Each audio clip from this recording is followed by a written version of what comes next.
all felt at some point or another the sense of family pressure, living up to your family's name. Well, our next guest is doing just that, and he's a shining star. Well, joining us now live is the grandson of General Patton that has written a book in honor of his grandfather and does a lot with our troops today on post-traumatic disorders. It's great to welcome Ben Patton. Welcome. Hi, Conn. Hey, Benjamin, it's great having you with us, and congratulations on the new book. Thanks so much. It's nice to be here. Well, Benjamin, when did you know you wanted to become a writer? Wow, I don't know. I haven't written a whole lot. I did write an article for Smithsonian about 2.5 years ago that actually led to the book, and I had the good sense to work with a close friend of mine on both of those things over the last couple of years. So I'm not sure if I've even convinced at this point that I'm a good writer, but hopefully I'm a good storyteller. Well, you certainly are a great storyteller. Tell us what the article was about in the Smithsonian. The Smithsonian really was inspired by an incident that happened to my father in the mid-'80s. We had a fire in our family home in Massachusetts, and it burned up the vast majority of his diaries, and it was an incredible loss for him, and it inspired me to break out a tape recorder and start interviewing him, and it led to my getting into the area of documentary which involves personal biography, being hired by families to record their stories, and then that in turn led to the work I do now with soldiers, helping them articulate their stories in recovery from post-traumatic stress. So all these things are kind of connected, and in the end it allowed me to circle back and re-engage my history at a time, my family history, after my father passed away. Well, it's wonderful that your drive to help others has led you here with us today, but what is it like growing up with the legacy and the pressure of the name Patton?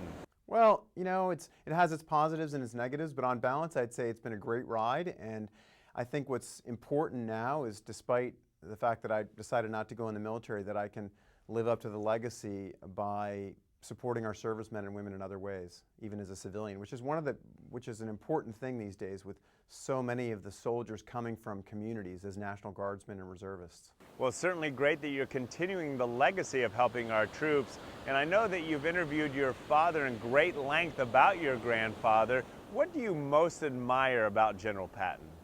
I think my father really admired his father. He really did. I mean, he had an irascible personality, my grandfather, and my father a bit too, but he was a titan in his eyes, just as my father was a titan in my eyes. And I think he really appreciated him as an involved dad, which I think comes through in the book, hopefully, with the weekly correspondence between them during the war, during World War II, but also I think as a fan, as a guy who not only could admire my grandfather's skill as a tactician and as a specialist in mobile warfare, but then someone who could implement many of those things in his own career, and I think that was a great thing for him. So, first and foremost, thank you so much for sharing the legacy with us. I'm just curious, with all the information that you uncovered about your grandfather, what impacted you the most?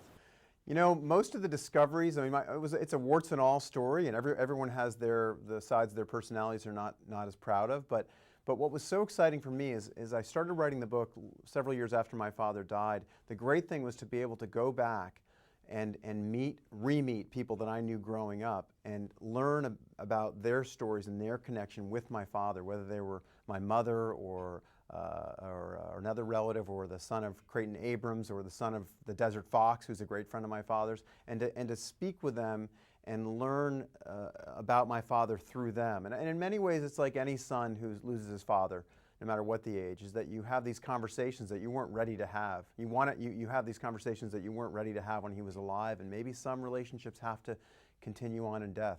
Well, it's wonderful that you got to memorialize your father as well in this book.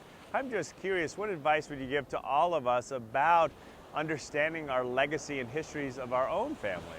Well, I think it's one of the most important things to me is recording a family's history, and that's one of the things I do in my work. And I think you have to look back to look forward. I think you can learn from history. The way my grandfather would study where Caesar or Napoleon crossed the Rhine, or my father would study his father to learn how to be a better father or a better soldier. I think looking back gives us we're fools not to, and I think we need to all be scholars in history and in our own family's history to look forward, and I hope that's the universal element of this book, that anyone who has a family, really any family, is worth preserving the history of. So I hope that comes across.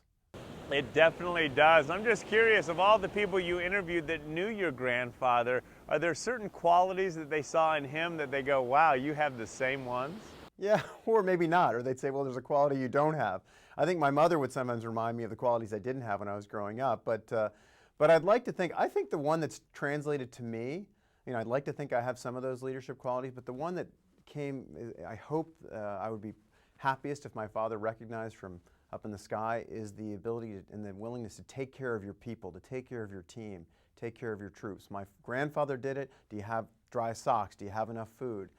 My father, serving chow on the line in the middle of a conflict, really looking out for his troops in every possible way. And I'd like to think that I do that, and certainly look after my family and my friends and my colleagues. And if that came through in those generations, that'll make me very, very happy and proud.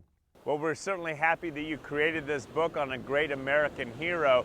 But earlier you mentioned that your involvement in post-traumatic disorders with our troops. Tell us a little bit about that.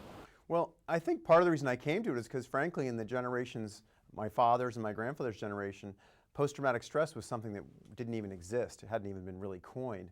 And so I'm happy to kind of be able to work in that area now as a civilian. And I'm a filmmaker, so what I've been doing is working with soldiers that are being treated at Army bases and Army-based facilities, the Warrior Transition Units, and essentially putting a camera in their hands and teaching them a little bit about filmmaking skills and saying, look, we're experts. I'm an expert in making film and teaching film, but you're the only expert in your story. And I think there's something empowering about and healing about putting a camera in their hands and allowing them to articulate some of the struggles they're having. And the audience really for that is themselves, their therapists, their social workers, their colleagues, their bosses, and most importantly, their families. And I think it really does have a healing element. And Bob Woodruff, who wrote the foreword to the book and is a friend, he had said that there's, particularly with traumatic brain injury and PTSD as well, there's a certain need to unpack these overwhelming memories that can really just screw you up and then repack them in a manageable way. And I think that's proving to be beneficial. Well, that is amazing, and I'm sure those stories are quite healing. Given all your success, which is tremendous, what advice would you give to the rest of us living out our dreams? Well, I would say the two things I would say is, as I said before, if you have a family member, an older family member, get that story down and learn what you can from them. And I think the key thing that my father passed along to me, in fact, it's on the back of a photograph he gave me that sits in my office. He said that always try and join your vocation with your avocation, and you'll never work another day. And that's the best path to leading an authentic life. Benjamin, certainly great words of advice. Thank you for this great book. And again, thanks for joining us. Thank you very much. I certainly liked how he mentioned joining our vocation into our avocation, and then we never have to work a day in our lives. Very well said, and a great read to learn about American history, but more importantly, learn about our own family history. We've got plenty more when we come back right here on Get Connected. So glad you got to check out that clip, but listen, we've got plenty more going on here at Get Connected, our TV show. My friend and I are going to give you a glimpse of all the fun, so take it away. The sun shines bright as it moves across my face. I feel the light and everything is in its place. Oh, I woke up feeling great. Today was made for me. And life is good the way it should, the way it was meant to be. Well, join us and we'll get you in the know. Check us out at Get Connected at conntv.com and be part of the movement.